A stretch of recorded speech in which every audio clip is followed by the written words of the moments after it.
In the case of Jalen Weaver, it's not what you think. Yes, he did bet on himself. Yes, he bet on himself in a game. Yes, he was dismissed for that. And I totally agree and understand why. But there's a big difference betting on yourself and betting against yourself. Huge difference. Nobody wants to have this conversation, all right? That was Pete Rose's claim.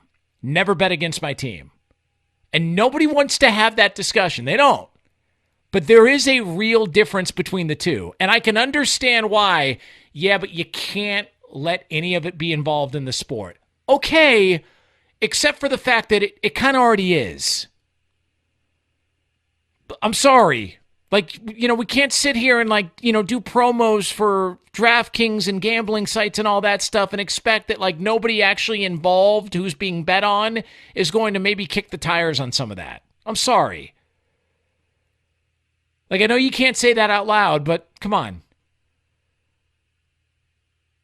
You mean to tell me nobody with the Raiders or the Golden Knights or anybody ever maybe placed a wager at a sports book? It's all cash. Nobody, they didn't have a buddy, they call him a runner, go to a sports book and play. Come on, dude. Really?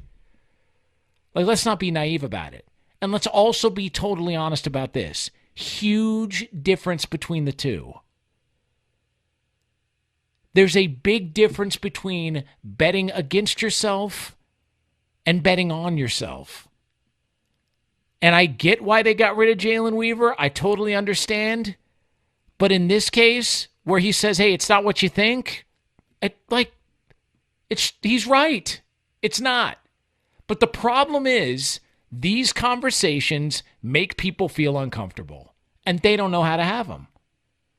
They don't know how to look at this with nuance.